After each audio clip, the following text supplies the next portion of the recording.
Olá, o Gazeta News Entrevista começa mais uma edição neste sábado, contando com a sua audiência, agradecendo desde já.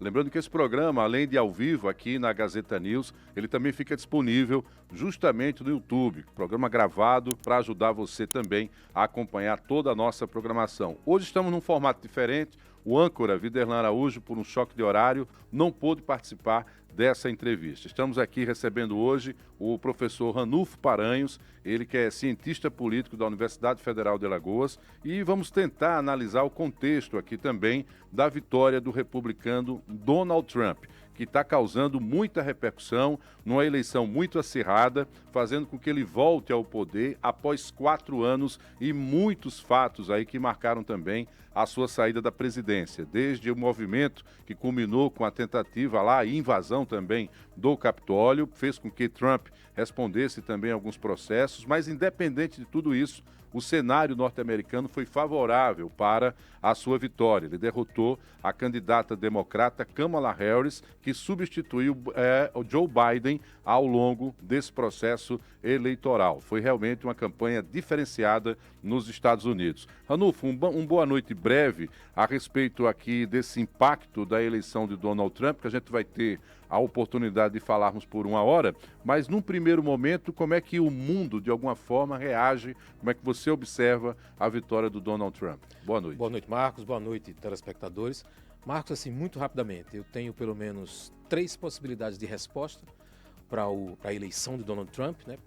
Depois de 4 anos, depois de ter perdido em 2020, e pelo menos aqui 4 pontos para a gente discutir sobre os efeitos políticos e econômicos do governo de Donald Trump a partir de 2025. O que esperar, né? Basicamente a probabilidade do que pode acontecer, o que a gente aposta. Vai ser impossível a gente não fazer o contexto político dessa vitória, inclusive trazendo para a realidade brasileira, porque a direita brasileira também deposita muita esperança e expectativa na vitória de Donald Trump.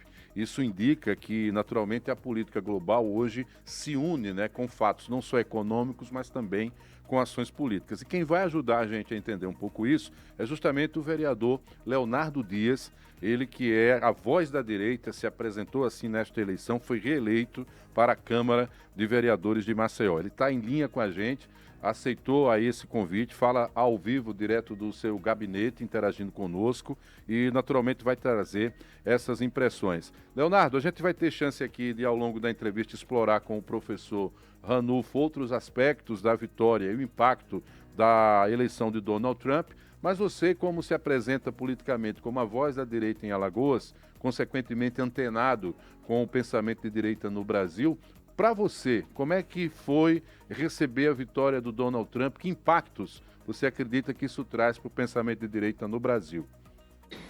Então, na verdade, assim, Marcos, primeiro, boa noite, Ranulfo, boa noite a todos que estão acompanhando aí o programa.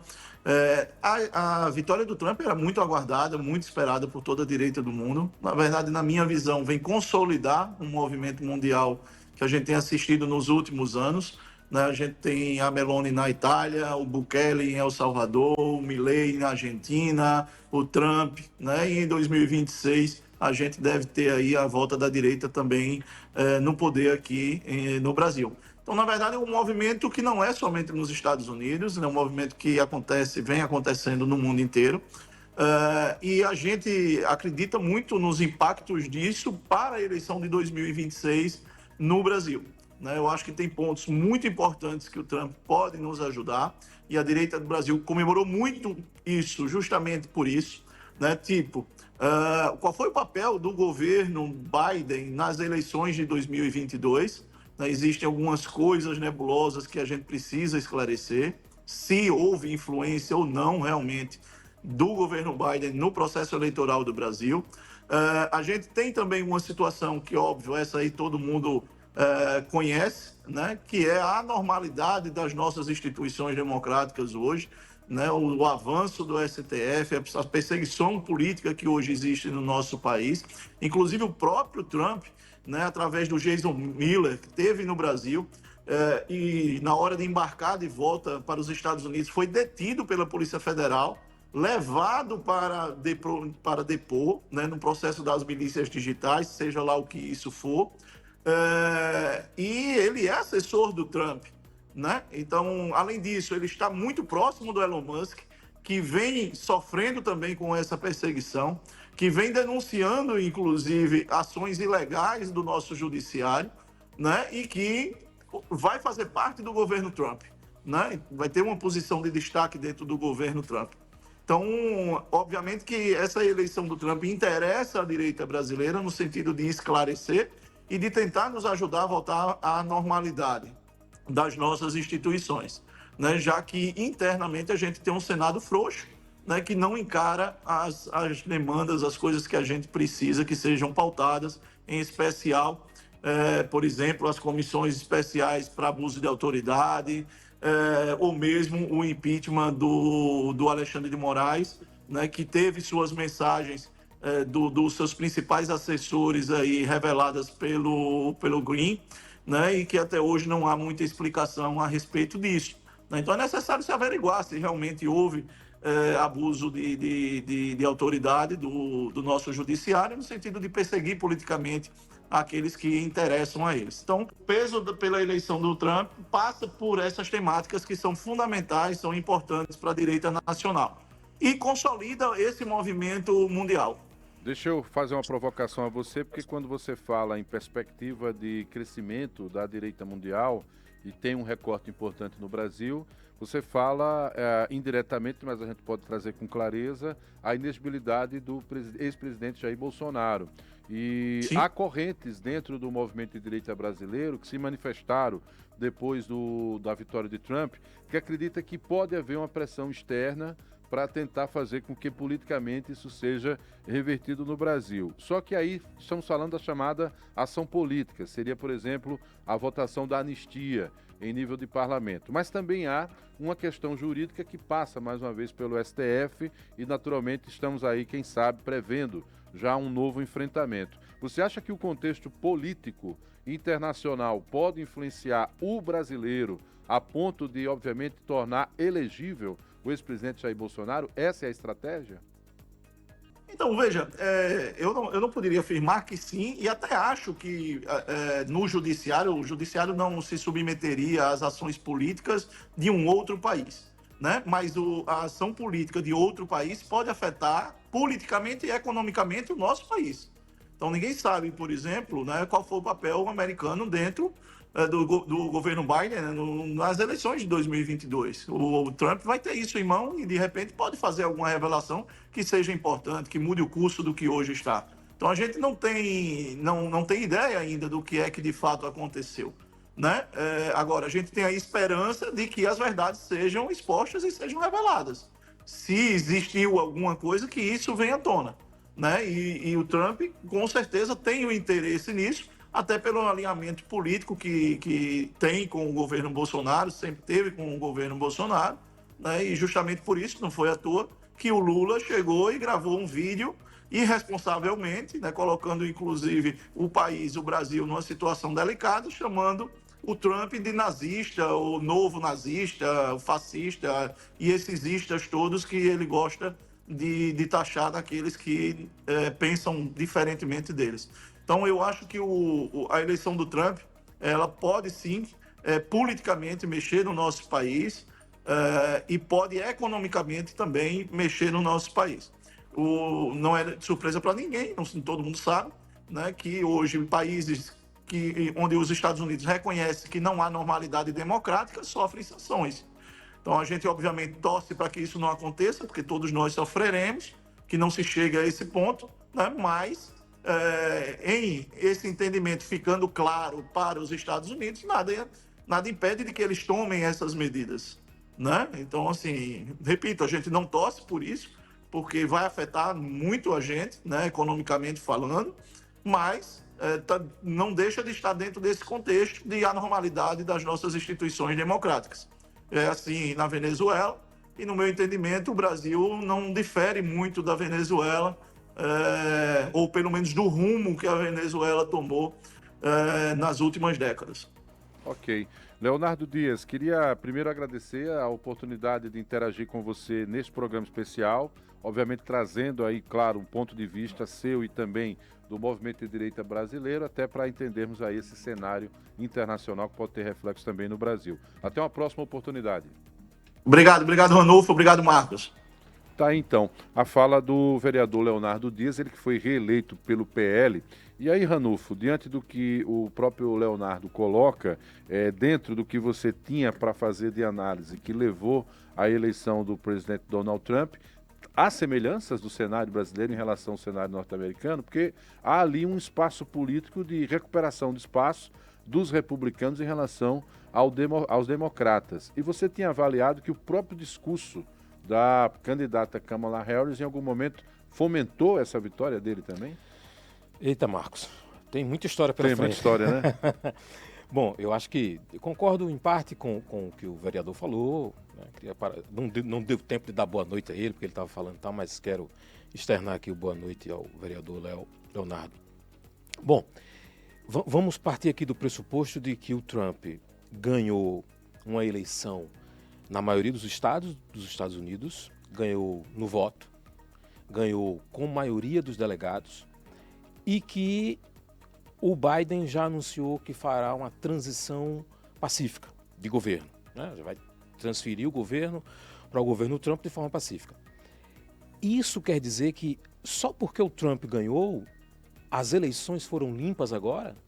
E se fosse a Kamala, ou seja, não seriam eleições limpas? Veja, em 2020 teve a invasão do Capitólio, como você falou. Em 2018 a gente teve uma eleição aqui do presidente Jair Bolsonaro. Sagrou-se eleito e aí, ok, ele respeitou, mas depois ele levantou uma suspeita. 2022 ele perde e essa suspeita retorna. Então há um discurso na direita de que se eu não ganhar, as eleições não são limpas. Né? Mas a esquerda sempre aceita. Estou falando porque os democratas são progressistas, se entendem, se identificam mais. O democrata norte-americano ele não é de forma homogênea da esquerda, mas ele é ora mais progressista, ora mais da esquerda. Então você vai ter uma mais esquerda como Bernie Sanders e você vai ter talvez um progressista nem tão esquerda como outras figuras, como o próprio Obama, que fez um governo progressista, né? Mas você dizer que ele é a esquerda identificada como a nossa esquerda latino-americana, eu acho que não dá para fazer. E aí, se você me permite, Marcos, a gente pode começar aqui com os motivos pelo qual, primeiro, o que explica a eleição do Trump. Quais as impressões que você apurou em relação a essa parte? Primeiro os dados, né? A gente tem, o Trump ganha com 45% do voto feminino. 55% desses votos são mulheres brancas. O Trump ganha com 45% dos votos latinos, os hispânicos. Né? Ou seja, toda a América Central e a América do Sul, de uma maneira geral, que migra legal e ilegalmente para os Estados Unidos, e aí os legais votam, esses indivíduos, 45% votaram no Trump. Mesmo com um discurso anti-imigração. Anti-imigração, construção de muro, ou seja, mesmo com um discurso de xenofobia muito claro. Em 2020, esse número era 32%. 32% dos hispânicos votaram no Trump. Agora subiu para 45%. Do outro lado, Kamala Harris tem a responsabilidade de trazer para a campanha, trazer como voto a mobilização das mulheres. Veja, ela consegue ter o voto de 53% das mulheres. Ela não chega... ou seja, ela não é a maioria, não é uma maioria absoluta. Kamala teve 70% dos votos das mulheres. Não é isso. Mobilizou, mas não levou, né? Não levou. O Trump tem 295 delegados, só para a gente passar a limpo, contra 226 da Câmara. O Trump faz 72 milhões de votos até a última... Porque os votos ainda estão sendo escrutinados, porque tem alguns estados que demora mais. Mas está lá, quase 73 milhões de votos contra 68 da Kamala Harris. O Trump ganha na maioria dos estados também. Tá. O Trump tem, sempre que a gente vai apresentar dados eleitorais dos Estados Unidos, é preciso olhar para duas coisas. A primeira delas é o chamado cinturão da ferrugem, que são estados que são tradicionalmente estados industriais, né, que lidam com mecânica pesada. E aí entre eles tem Pensilvânia, Wisconsin e Michigan. Um deles pêndulo, né? A própria Pensilvânia. 3 desses são chamados estados pêndulos. Né? Primeiro, aqui, esses cinturão da ferrugem. O cinturão da ferrugem tem mais 4. Mas desses aí, Pensilvânia, Wisconsin e Michigan, pelo menos Wisconsin e Michigan, seriam voto, tradicionalmente é voto dos democratas. Esse ano foi para os republicanos. A Pensilvânia é o pêndulo, né? Ou seja, hora vai para um, hora vai para o outro, foi para o Trump. Os outros estados pêndulos são Carolina do Norte, Geórgia, Nevada e Arizona. Todos esses 7 foram para o Trump. É o que a gente chama também de swing states, né? Os estados pêndulos. Então o Trump ganha a eleição de forma muito clara. Então o que explica agora, Marco, o que um candidato que tem um discurso preconceituoso, o que um candidato que fala em deportação, o que um candidato que se comporta anti-direitos humanos, o que um candidato que tem um comportamento antipolítica consiga atrair tanto voto. E antiambiental, né? Porque também, quando a gente explode com e deixa de lado todas as outras tendências e segmentos, o meio ambiente é o que une, mas nem isso conseguiu unir de alguma forma. Exatamente. Né? Eu acho que a primeira resposta, e aí desde que eu tenho acompanhado, que eu venho acompanhando o processo, a gente vem acompanhando por ofício, né? O processo eleitoral e depois a apuração e tal, e fica a madrugada sem dormir, e aí acorda, vai ver resultado, vai ver comentarista, vai ler relatório e tudo mais. Então você tem, primeiro, uma justificativa em torno daquilo que a gente chama de discurso identitário.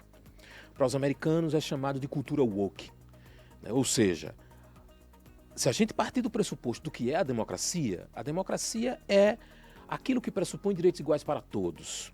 Essa democracia não tem sido capaz de, ao longo da história, entregar isso. Então a gente tem um processo democrático ainda lento. Veja, um processo democrático que não torna iguais etnias. Mesmo nos Estados Unidos, onde de alguma forma há uma movimentação. Principalmente quando você vê, então você vê isso de forma muito clara, bairros que são negros em algumas cidades norte-americanas e bairros que são hispânicos, ou seja, há uma segregação de forma muito clara, ou seja, o preconceito, a segregação, isso também tem em Londres, tá? Mas está muito claro. Então você tem uma história de escravidão, uma história de romper com a escravidão, mas ela não acaba com o preconceito, uma história de conquista do voto feminino, que isso demora, uma história agora de conquista de espaço para as etnias, uma história de defender as minorias, porque, Marcos, veja uma coisa, se a democracia garante direitos iguais para todo mundo, o que impede que a democracia permita que 2 pessoas do mesmo sexo se unam porque se amam e se casem? Se a democracia, isso não pode. Esse impedimento, essa legislação impeditiva não pode existir. A esquerda, não só a norte-americana, mas eu acho que a brasileira, a esquerda argentina, a esquerda na Europa, ela tem se valido de um discurso identitário e ela esquece de apresentar um discurso ou uma proposta de campanha para todo mundo e dizer, nós somos todos iguais. E ela começa a fazer discursos pontuais, propostas, projetos pontuais. E em algum momento, não estou dizendo sempre, e não estou dizendo que sou contra, eu estou dizendo que em algum momento essa esquerda chega a apresentar um discurso de que todo branco é racista e todo homem é machista. Esse discurso não foge da campanha da Kamala Harris, né? Ela, ao invés de apresentar um discurso mais amplo, ela vai apresentar um discurso que parece que não funciona mais para os progressistas. É o mesmo erro cometido pela Hillary Clinton. Até porque, professor, o que eu pude perceber é que a economia esteve à frente de todos os debates porque o Trump falava de um América, né, que é a América para os americanos e com o modo de vida americano. E o modo de vida americano independe, ou pelo menos como foi posto naquele momento por ele, e que deu certo, tanto que ganhou, é que vale o que eu consumo, o que eu compro e o meu modo de vida. Então, mesmo com a economia um pouco mais equilibrada lá, mas isso não se refletiu na gôndola, no dia a dia da compra do americano. E aí ele atropelou qualquer questões de valores e, olha, pode ser que até que ele seja mais à direita e mais sectário, por outro lado, promete me garantir o modo de vida americano. Parece que você está lendo a minha colinha que eu fiz para poder vir para cá hoje. Porque eu vejo que isso está muito presente. A presença da bandeira na casa dos americanos é algo muito comum e é um sentimento nacional, né, que mobiliza também. Isso a gente chama de voto econômico, teoria do voto econômico. Então, o que o Trump faz é abraçar o mesmo discurso de 4 anos atrás, de 8 anos atrás e tal, que é Make America Great Again. América grande, fazer a América grande de novo, né? Essa coisa, isso serve para todos, serve para todo mundo. Veja, não é um discurso só para o texano, não é um discurso só para o americano do norte, não, é um discurso para todos. Ou seja, fazer a América grande de novo. E como é que faz a América grande de novo? Economia. Ou seja, o que explica como minha vida pode melhorar economicamente. E aí é o básico do que a gente tem de teoria de voto econômico, que é uma discussão que está lá desde a década de 70 e vem explicando voto. Do outro lado, a Câmara vai caminhar para um discurso mais identitário. Talvez ela não precisasse desse discurso identitário, Marco, porque ela já é uma mulher não branca, ela já é mulher e ela já é não branca. Ela já rompia com tudo. Exatamente, né? O que ela precisava fazer era romper um pouco mais a bolha, e essa bolha seria: eu preciso conquistar mais mulheres que são brancas, eu preciso conquistar os hispânicos, então eu preciso conquistar todo mundo. Como é que eu faço? Um discurso unificador. E situá-los no plano econômico, que não ocorreu, né? Exatamente. O cenário americano hoje é um cenário americano onde o homem está ganhando menos. Principalmente o homem, né? Na verdade, a mulher sempre ganhou menos do que o homem. Então, ou seja, isso precisa ser corrigido. Então, não há o que se discutir em relação a isso, né? Então, você tem um estudo, o Prêmio Nobel do ano passado, de Economia, foi para uma pesquisadora que identificou, por exemplo, como e por que mulheres ganham menos do que os homens. Então, a gente vê isso nas empresas de uma maneira geral, no mundo inteiro. Mas o cidadão americano, de maneira geral, a inflação tem consumido o seu poder de compra. Esse é o cenário.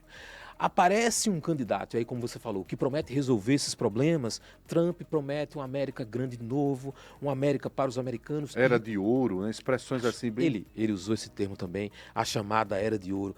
Mas do outro lado, você tem um discurso identitário da Kamala Harris. A esquerda, é bom lembrar, ela não é majoritária nos Estados Unidos, ela não é majoritária no Brasil, ela não é majoritária na Argentina, ela não é majoritária na França, nem na Inglaterra, nem em lugar nenhum. Ela não é majoritária. Então, o que é que a esquerda faz? Então, vamos lá. O que é que o Lula faz para virar o Lulinha Paz e Amor em 2002? Veja, a gente está voltando 22 anos atrás. Ele pega um candidato como vice da direita, ele modera o seu discurso para o centro, e o Zé de Alencar vem para o centro. Então é um PT-PL. O PL de lá, que não é o PL de hoje. E inventa no Brasil a figura do empresário progressista, né? Inventa. Aquele que... Carta aos brasileiros, ou seja, não tenha medo porque eu não vou quebrar a economia. Vou construir pontes, né? Exatamente. Então, veja, talvez os democratas não tenham se percebido disso. Da importância de fazer um discurso... Aí não é só o democrata. Eu acho que o progressista como um todo, né? Ele está se prendendo muito a esse discurso. Essa é a primeira resposta, né? Tá, só isso explica? Não, eu acho que não, né? Mas o Trump é eleito... Agora, vamos lá, o que é que tem mais de cenário aqui para a gente olhar? Quando o Trump perde a eleição em 2020, ele perde porque ele também começa com a pandemia, né? A pandemia começa com ele. Marcos, e aí eu te pergunto, se Jair Bolsonaro tivesse feito o mínimo nessa pandemia, ou seja, de responsabilidade em saúde sanitária, você acha que o resultado eleitoral do ano de 2022 teria sido qual? Essa discussão ela é bem interessante, porque considerando que do ponto de vista econômico ele conseguiu centralizar algumas ações, mesmo com a crise da pandemia, naturalmente não teria espaço para a vitória do Lula, né? Até por conta da margem do que foi a própria vitória, demonstra que alguma coisa que deixou de ser corrigida no discurso bolsonarista fez com que ele perdesse o pleito. Então o PT ganha, mas não ganha com a ideia de massa que marcou a eleição dele contra o grupo do Fernando Henrique. Né? Exatamente. E aí o discurso o Trump perde uma eleição, uma reeleição, porque ele está terminando seu governo no início da pandemia. A pandemia representa uma quebra econômica para todos os países. Então, ou seja, os Estados Unidos começam a sofrer uma crise econômica e aí o Joe Biden ganha. Nesse momento, ainda tem reflexos da crise econômica da pandemia no Brasil, na América Latina, na Europa e nos Estados Unidos. Kamala Harris é uma representante de um governo cuja inflação está presente nos Estados Unidos e não tem uma coisa pior para o consumidor, cidadão norte-americano, do que inflação. A perda de renda, né? Então quer dizer que eles ganham em defesa da vida, mas não conseguem melhorar a vida do americano, né?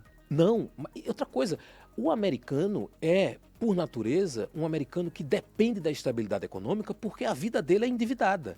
Ele faz economia para fazer faculdade ou ele se endivida para o filho. A casa está sempre na hipoteca, é sempre hipotecada. Não é como a nossa, que aí a gente vira para lá e para cá, compra uma menor e vai trocando, compra maior. O carro também, mas o carro lá é mais barato, né? Mas assim, o americano é por si só um consumidor e para manter o padrão de consumo ele precisa de estabilidade econômica. E nos últimos anos a inflação é um fator preponderante. De novo, a gente volta para a sua primeira resposta, problemas econômicos, ok, economia tem sido sim um grande problema. Tocando ainda na economia, se você pode me controlar se eu estiver falando demais. Eu queria colocar o vídeo do Joe Biden, porque aí a gente contextualiza como é que ele admitiu a derrota. Parece que ele tenta fazer uma autocrítica, o que não é muito comum durante esse período ainda da fala quente, mas a nossa produção me informa que a gente conseguiu esse vídeo, tem legenda e tem tradução. Vamos tentar ouvir o que disse Joe Biden, inicialmente candidato a presidente, retirou a candidatura por problemas de saúde, foi quando entrou Kamala Harris. Vamos assistir. Por 200 anos, os Estados Unidos tiveram o maior experimento de governo na história do mundo. Não é um fato. Nós, o povo, votamos e escolhemos nossos líderes de forma pacífica. E numa democracia, a vontade do povo sempre prevalece. Ontem, eu falei com o presidente eleito Trump. Eu o parabenizei por sua vitória. E eu assegurei que coordenarei todo o meu governo para fazer uma transição de governo pacífica e em ordem. É o que o povo americano merece. Ontem, eu também falei com a vice-presidente Harris. Ela tem sido uma parceira, uma servidora pública. Ela fez uma campanha inspiradora para todos, trazendo algo que respeito tanto, o caráter. Ela tem um grande caráter, de verdade. Ela trouxe todo o seu coração, com todo o esforço. Ela e toda a sua equipe fizeram um trabalho que tanto nos orgulha. As lutas pela alma da América, desde sua fundação, sempre foram fonte de debate até hoje. Eu sei que para algumas pessoas é uma área de vitória, para dizer o óbvio. Para outros, é uma época de perda. A campanha é uma competição de visões diferentes. O país escolhe um ou outro. Tá, então, a fala do presidente Joe Biden, como lembrava aqui o professor Ranulfo, a democracia para o democrata é a essência da existência deles, e a fala, só ratificando o que eu falei, ao invés de autocrítica, mas entende que democraticamente as urnas fizeram sua escolha e eles precisam defender isso como um valor universal. É o caminho para quem sai de uma eleição desgastada como essa, até para se recompor para os próximos processos, professor? No caso do Biden? Sim. Ele não vai se recompor. Não, ele não vai se recompor. Agora ele está falando melhor do que quando estava na campanha. Eu falei com o senhor aqui em off. Mas assim, para os democratas? Ah, sim, claro, com certeza. Eu acho que nós estávamos comentando as eleições municipais e aí teve dois políticos, eu não lembro mais quem foi, que eu disse, um vai cumprimentar o outro e tal, e você disse, você acredita? Eu disse, tem que acreditar, porque a democracia é isso. O jogo é das ideias. Não houve, só mensagens online. Não é do pessoal, o jogo é das ideias, o jogo é da defesa de um conjunto de propostas. Então eu acho que o caminho está certo. Esse é um chamado discurso republicano, não que seja dos republicanos do Partido Republicano, mas é um discurso de reconhecimento do valor da República. Né? Ela em total funcionamento. Exatamente, né? É isso daí. Então, assim, deixa eu voltar aqui para a minha segundo ponto da explicação do resultado, mas pode perguntar. Eu vou pedir o seguinte, que a gente vá exatamente, feche esse bloco com a fala do Joe Biden e a gente volta ao segundo bloco recuperando essas condições que fizeram o Donald Trump ganhar a eleição norte-americana com a retomada do pensamento do professor Ranulfo Paranhos, tá? Esse Gazeta News Entrevista é totalmente especial. O nosso Viderlan não pôde participar, a gente está conduzindo e analisando justamente o cenário pós-vitória de Donald Trump. O professor Ranulfo Paranhos já analisava com a gente alguns cenários que, obviamente, ajudavam a entender a eleição de Donald Trump. Ainda no primeiro bloco, você tinha apontado um ponto, o que seria essa segunda referência que pode tentar ajudar a explicar a vitória do Donald Trump. Fala aqui até as 2 da manhã, Marcos, se você quiser. Veja, o segundo ponto é o econômico, mais ou menos, que a gente já falou, né? Ou seja, o custo de vida dos Estados Unidos está mais alto, consequentemente, você consome menos e isso tem impacto direto na vida das pessoas. Afeta o bolso do americano. Totalmente. O Trump fez um discurso ameaçando os Estados Unidos. Fez várias vezes, todo mundo fez. De que os Estados Unidos se transformariam em uma grande Califórnia, que hoje é um símbolo de decadência econômica. Então você tem homeless, você tem muita gente morando na rua, você tem a segurança está ruim, tem desemprego. Então, ou seja, a Califórnia é hoje o símbolo do que está dando errado na economia norte-americana, principalmente. O discurso dos democratas, Kamala Harris, acusa o Trump de fascista, acusa o Trump de não democrata. Veja, isso não funciona mais. Quase que fora de contexto, porque foi utilizado 4 anos atrás, né? Marcos, e assim, todo eleitor americano e todo eleitor do mundo sabe quem é o Trump. Ou seja, sabe que ele é antidemocrático, sabe que ele é anti-liturgia do cargo, sabe que é tudo isso. Adianta você acusar o Bolsonaro de fascista? Do que já foi dito, né? Não adianta, ou seja, não muda nada. Então, assim, a Kamala Harris vai fazer esse tipo de discurso, mas o eleitor está esperando aquilo que é antes de como a vida dele era antes da pandemia, com maior poder de compra, e aquela lembrança da década de 70, 60, aí sim, do grande, né, do Great America, né, da grande América, essa é a lembrança, mas que...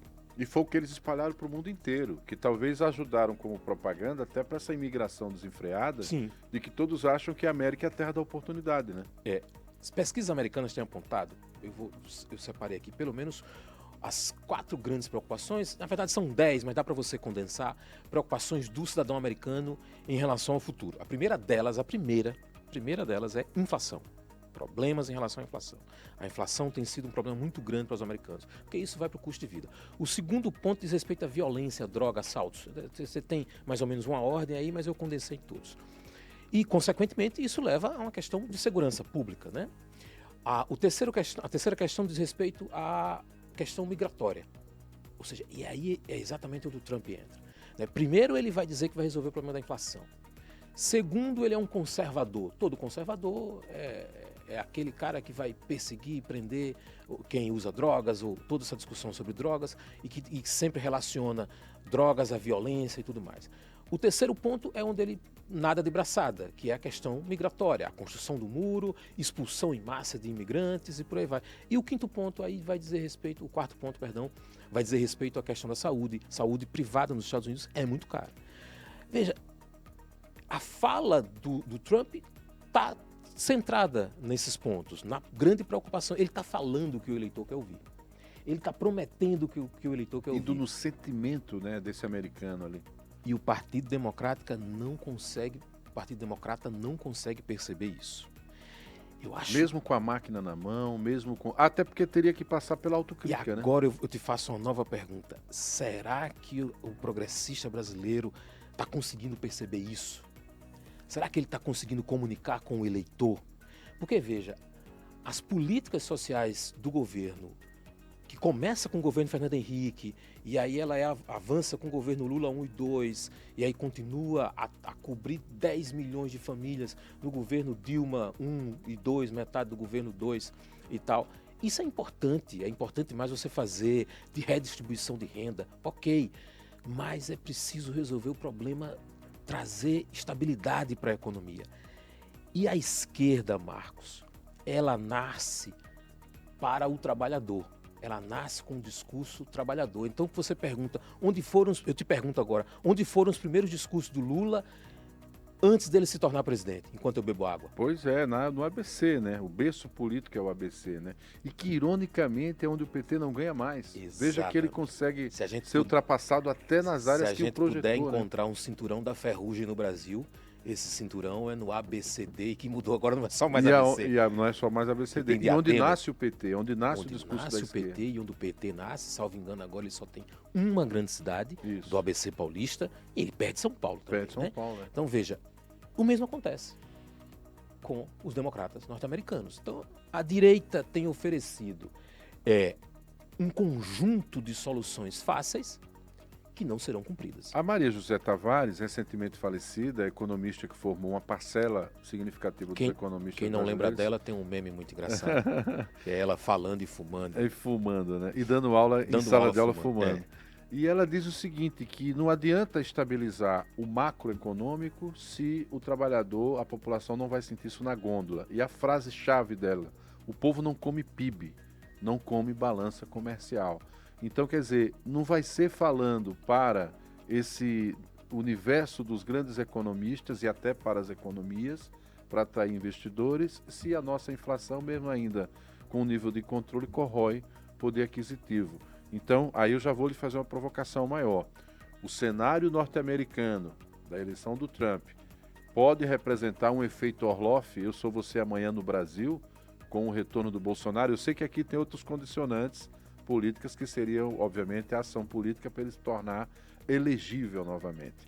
Mas há esse risco de você avaliar de efeito Orloff? Isso a gente já viveu, né? O Brasil não cresceu como o Bolsonaro prometeu.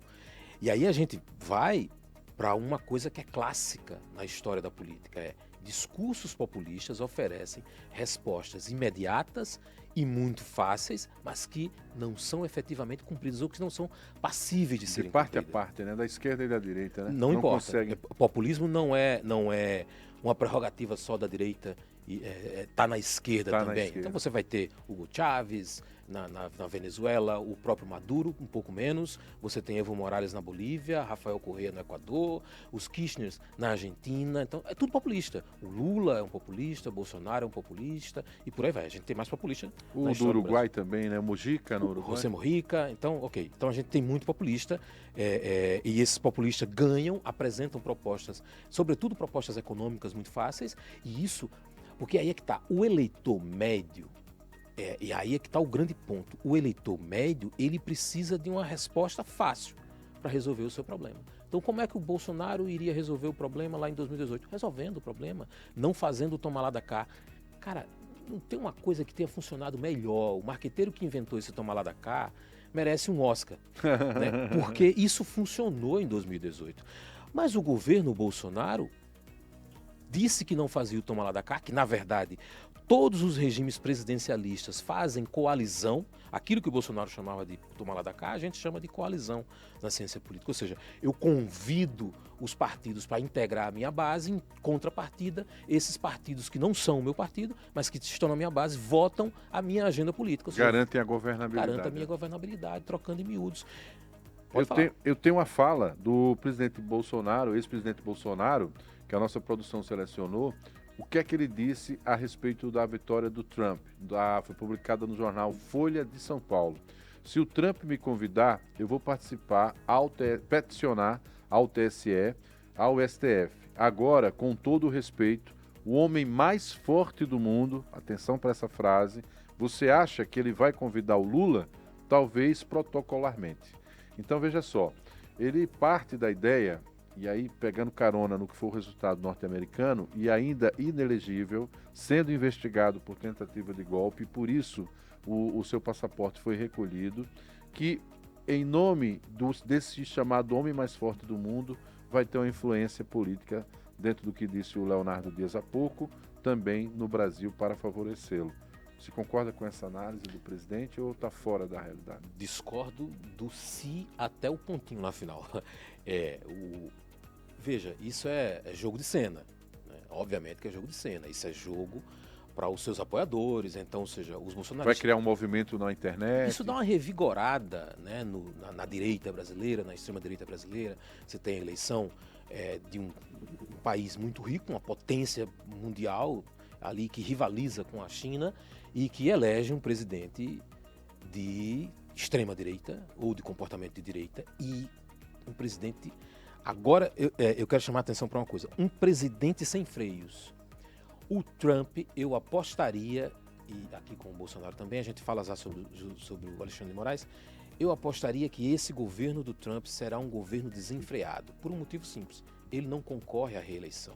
Ele não pode ser presidente de novo. E ele não é um homem de partido. O Trump está nos republicanos porque é o partido que o acolheu e porque tem uma ala ultradireita. Mas o Trump fará um governo para os seus interesses e fará ali algumas políticas para agradar a base, que é anti-imigração, que vai ser anti-aborto, que vai fazer um discurso aqui. Tem que manter essa pauta viva. Essa pauta ele vai manter viva para ter o apoio, né, para não perder o apoio para governar. Mas, no geral, ele, um homem de partido, ou seja, um político de partido, estaria preocupado com a sua sucessão. Com a sucessão dentro do seu próprio partido. Ou seja, o sucessor tem que ser um republicano daqui a 4 anos. Eu duvido muito que o Trump faça isso. Agora, voltando aqui para o Bolsonaro. Isso é jogo de cena, óbvio, é tentar intimidar Alexandre de Moraes a devolver o seu passaporte para que ele possa viajar. Eu não sei qual é o resultado do STF, mas se eu pudesse apostar, e hoje as bets a gente pode apostar em muita coisa. Até isso. Né? Até isso, eu vou até procurar também se tem alguma aposta sobre isso, mas se eu pudesse apostar, eu diria que isso não comove, o STF não vai liberar o seu passaporte, porque o Alexandre de Moraes já enfrentou agora o homem mais poderoso do mundo, mas ele já enfrentou o mais rico do mundo, o Elon Musk e o X, o que anda ao lado do mais poderoso do mundo. Para ele isso vai ser fichinha, ou seja, por quê? Porque o STF, diferente do que o vereador falou no início da fala dele, aí é uma pena ele não estar aqui, né, para a gente fomentar o debate e tal, e ele, que eu vou falar sem ele estar presente, e eu não gosto muito disso, era bom para ele poder fazer a defesa. Eu não acredito que as instituições democráticas brasileiras estejam erodindo, né, estejam se acabando. Que ela... Não, é porque há um discurso da direita de que hoje nós estamos mais próximos da Venezuela do que de um regime democrático. Né? Então, para elucidar e para colocar uma questão mais científica em cima disso, a Venezuela é classificado como regime autoritário, como regime não livre, como regime fechado. O Brasil é classificado como uma democracia com falhas. Se você tem várias classificações, né, de indicadores de qualidade democrática no mundo, tem eu posso citar aqui os 4, mas assim, só para a gente lembrar, no mesmo bloco em que se encontra os Estados Unidos, se encontra o Brasil, que é chamado democracias com falhas. Então, as falhas que os Estados Unidos têm, o Brasil também tem. Nas Américas, quem é democracia plena, pasme, é Uruguai e Costa Rica. Esses são 2 países de democracia plena. O Chile é melhor democraticamente do que os Estados Unidos e do que o Brasil, consequentemente. É óbvio que os Estados Unidos está melhor do que o Brasil. Mas, assim, comparar o Brasil e dizer que o Brasil é a Venezuela, eu sou... É um pouco exagerado. Eu acho um pouco, mas é discurso. É discurso válido. Eu queria contextualizar, tentar trazer para a realidade da sua fala, o que disse o presidente Lula, no caso é um vídeo que a nossa produção conseguiu, sobre o resultado da eleição norte-americana. Vamos assistir. Eu penso que o presidente Trump, ele tem que pensar como habitante do planeta Terra. E se ele pensar como governante do país mais importante, o país mais rico, o país com mais tecnologia, o país mais, preparado do ponto de vista bélico, ele tem que ter noção de que os Estados Unidos está dentro do mesmo planeta que eu estou, que uma ilha de 300 mil habitantes está. Ora, e cabe a todos nós assumir a responsabilidade pela manutenção desse planeta. Nós precisamos garantir que o planeta não seja aquecido a mais de 1,5 graus. Nós precisamos garantir que as florestas fiquem em pé. Nós precisamos garantir que os rios permaneçam, caudalosos e permaneçam com água limpa e purificada. Nós precisamos garantir que os biomas de todos os países sejam preservados. Esse é um compromisso que eu tenho não apenas como presidente do Brasil, eu tenho como ser humano que habito num planeta chamado Terra e que não tem outro lugar para ir se o planeta Terra acabar. Ranulfo, é claro que o Lula faz um recorte aí, que é um recorte que vai ajudar ou pode ajudar a expor nacionalmente, no caso dele, o presidente Trump. Mas não soma, porque não é novidade. A compreensão dele em relação ao meio ambiente já falou que não existe, por exemplo, aquecimento global. Mas essa fala do Lula, nesse momento, ela é alcançada, inclusive, o próprio eleitorado do Lula no Brasil? Eu acredito que sim, né? Eu acho que a fala do Lula, como líder de Estado líder de governo, ela está correta do ponto de vista democrático, que é uma preocupação emergente, né? A questão do meio ambiente. E aí eu vou colocar aqui o carro na frente dos bois, que seria a minha última parte da fala, que é qual o efeito da eleição do Trump para o mundo. Então, um deles diz respeito à questão ambiental. Vai ter esse impacto. Então o recorte da fala do Lula está todo centrado nisso. Tá, porque aí a questão ambiental é... E os Estados Unidos vai sair do Acordo de Paris, que é o acordo responsável por questões ambientais. Que dividiu responsabilidades ali. Exatamente. E os Estados Unidos hoje está, né? Os Estados Unidos, só se o próprio Estados Unidos criar algum jabuti que impeça, né, alguma lei de última hora que impeça que o governo norte-americano saia do Acordo de Paris. A outra coisa, a gente tem um chamado Fundo Amazônia, que é principalmente financiado pela Noruega e Alemanha. Capitaneado pela França, né? Mas ele depende de capital internacional para manutenção da floresta amazônica, né, para reflorestamento e tudo mais, combate a queimadas. Mas a discussão do governo Trump, do que será o governo Trump, é no sentido contrário a isso. Primeiro, de um lado, aquecimento global não existe, eu preciso trazer as indústrias para cá, né, para os Estados Unidos de novo, mas veja, o movimento o movimento de industrialização do mundo, que sobretudo esse de globalização, ele vai fazer com que as indústrias automobilísticas e a indústria pesada saia dos Estados Unidos. Ela vai sair lá nos anos 2000, ela sai um pouco antes, quando começa essa coisa da globalização que a gente começa a ouvir falar sem parar. Então ela sai com maior intensidade no início da década de 2000, e ela esse capital vai procurar economias, quer sejam estáveis ou não, mas economias onde ele possa lucrar mais. Garanta a produção com baixo custo, para poder bons negócios. Você vai ter, eu vou citar aqui, por exemplo, você vai pegar muita etiqueta da China, Bangladesh, de Taiwan e por aí vai. Por quê? Porque a legislação trabalhista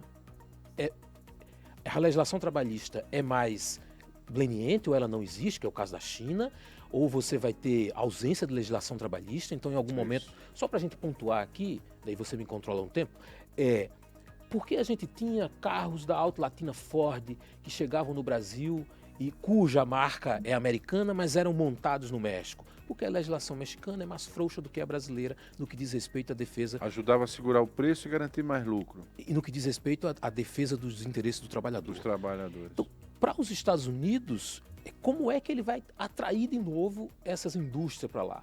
É impossível, é impossível. Inclusive, esse movimento norte-americano ele é muito interessante porque algumas empresas que eram tipicamente americanas e que tentavam oferecer produtos de qualidade para os americanos, concorrendo com as grandes marcas, por conta da globalização, foram engolidas pelas grandes marcas, que posteriormente, em alguns casos, até migraram. Você tem um exemplo ali de Chicago e Detroit, onde a área industrial desses dois países é cidade fantasma.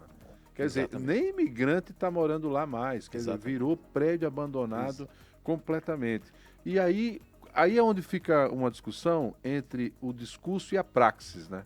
Como isso pode acontecer como movimento inverso? Não pode, é uma promessa populista. Esse movimento inverso ele não é possível. Esse movimento inverso só seria possível se a mão de obra norte-americana caísse demais o valor. O que não pode ocorrer, porque o padrão americano não permite. Não permite. E se a economia e o conjunto de legislação norte-americana permitisse isso, que também não permite. Não é que os Estados Unidos não têm impostos. Tem impostos. Você pode ter uma empresa que tem 0 impostos em algum estado, com a sede lá, e operar em outro. Opera em Nova York, mas você está com a empresa sediada na Filadélfia, por exemplo. Né? Por quê? Porque a taxação é 0, salvo engano. Né? Então, mas você atua em Nova York, mas a sua sede é na Filadélfia e você se livra de impostos. E por aí vai. Então, assim, eu acho que isso é discurso populista. Mas, assim, como o nosso tempo está curto, eu quero ir para o nosso terceiro ponto de explicação do resultado da eleição do Trump. E aí, que é o chamado nacionalismo cristão. Né? Vamos lembrar o que compõe o americano médio. Pois é, você falou disso, né, quando você estava sugerindo essa fala. Quer dizer que tem força esse nacionalismo cristão norte-americano também? Quem é o americano médio?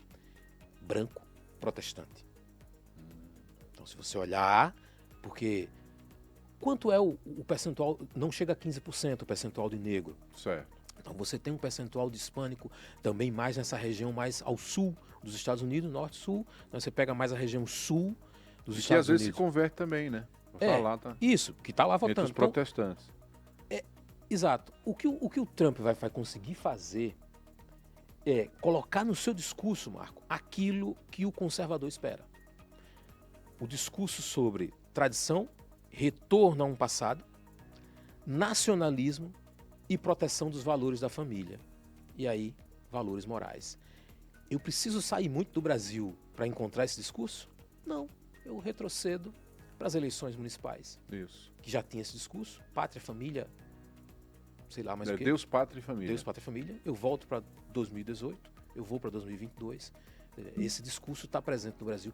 Por quê? Porque esse é o discurso do chamado nacionalismo cristão. Ele é exatamente importado para cá, para o Brasil. Você acha que, de alguma forma, essa proximidade, que já é histórica, claro, até porque os Estados Unidos fomentou a criação do Estado de Israel, mas o primeiro presidente a ligar para o Donald Trump pós-eleição, de peso internacional, foi o Netanyahu, Benjamin Netanyahu. E a discussão é, a nossa parceria se renova com mais força. Exato. E ele, obviamente, se impõe pela força e a discussão religiosa também ocorre lá. É quase como tem um termo que a gente chama que não é ditador, mas que é iliberal, de iliberal para iliberal, ou seja, eu chego no governo, eu atinjo a máquina pública pelas vias liberais, por todas as instituições, mas eu me comporto como não liberal, tentando bypassar, ou seja, passar ao largo das instituições. Então eu vou dar um exemplo aqui, tinha um presidente do Brasil que dizia que os resultados eleitorais eram ilegais, então ele desconsiderava o valor e a importância do TSE. Isso é iliberalismo, mas ele foi eleito pelas vias liberais. Netanyahu tem um comportamento liberal, o Trump... O que eu ia complementar é o seguinte, porque, obviamente, guerra custa caro.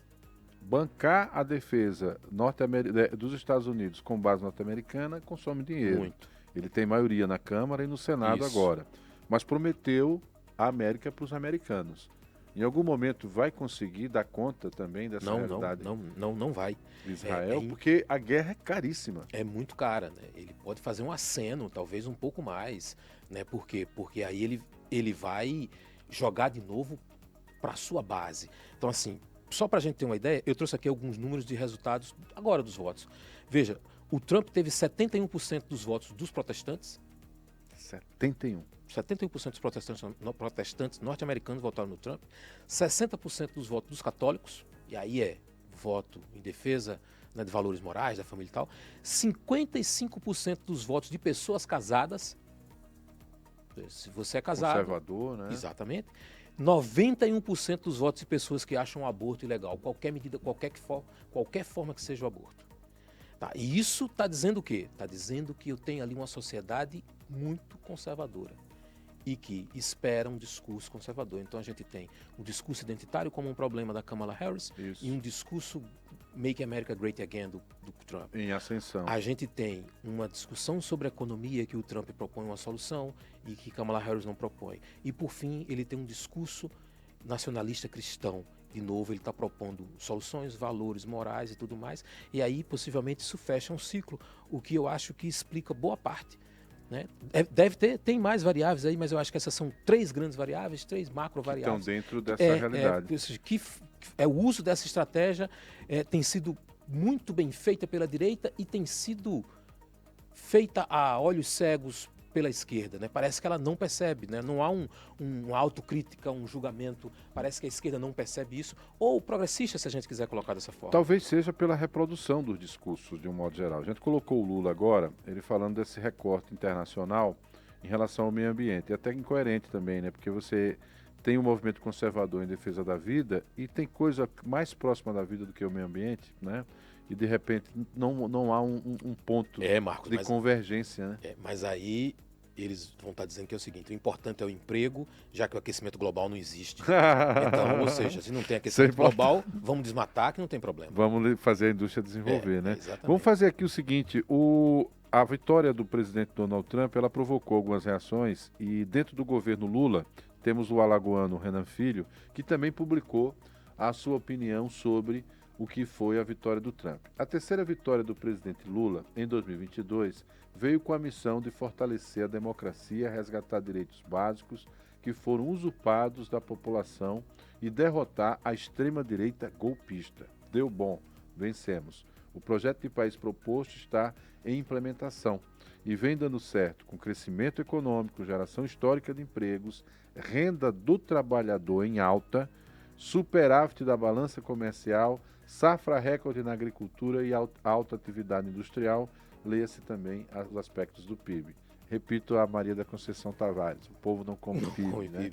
Mas assim, o ministro dos Transportes, Renan Filho, tenta entrar num contexto que é o contexto de resgate da imagem do presidente Lula, em detrimento do que foi a vitória do Donald Trump. Há uma compreensão desse discurso do Renan Filho, ou ainda é mais para estar próximo do presidente Lula? O que é que você... Não, eu acho que aí tem muitas nuances, né? Então, ou seja, perspectiva de 2026 estarem juntos. É um nome hoje, é um ministro, é alguém que está tem potencial, se projetando para 2026 e a gente tem, né? Não sabe exatamente para onde ele vai, mas ele está olhando para uma coisa que eu acho que ele tem razão.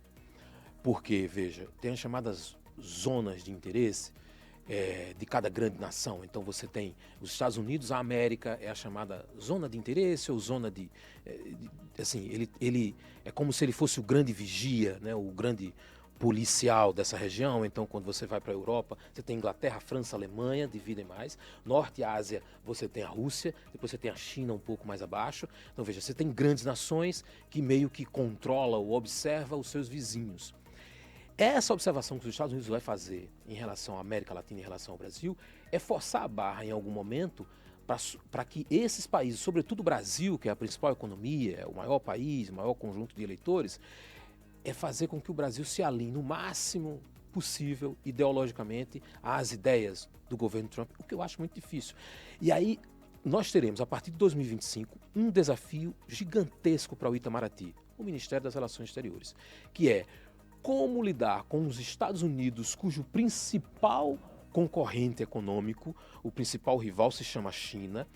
Ideologicamente eles são, a gente tem uma democracia nos Estados Unidos, não há problema nenhum em dizer que a China é uma ditadura, mas economicamente é muito forte. Avançada, né? Consome muito do Brasil, assim como os Estados Unidos. Em algum momento, o Trump pode chamar o Brasil à responsabilidade ou à escolha.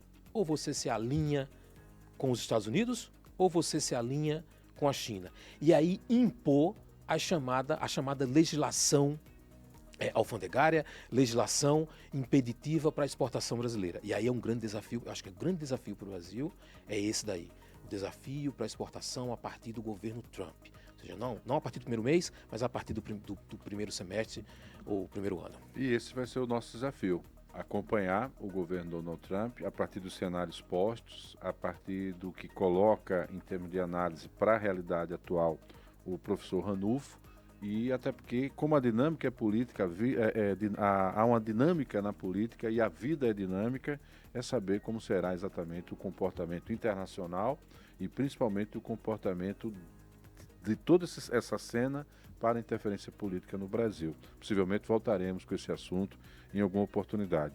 Queria agradecer sua presença, Ranulfo, cientista político e professor da UFAL, que nos ajudou a refletir sobre esse tema, e dizer que, obviamente, só nos resta agora esperar, né? O que passou na terça passa a ser história, e a partir de agora estamos escrevendo uma nova história, essa que nos interessa daqui para frente. Até a próxima. Até a próxima, Marco. Eu que agradeço, para mim é um prazer estar aqui de novo, estar de volta, e uma responsabilidade. Pois é. Gazeta News Entrevista volta em outra oportunidade, debatendo sempre temas de seu interesse, contando sempre com a sua audiência. Este programa fica arquivado no nosso YouTube, o nosso canal, Gazeta News Alagoas, e você pode compartilhar para mais pessoas, claro, conhecer o nosso projeto. No próximo programa, voltaremos ao nosso formato normal. Muito obrigado, até a próxima.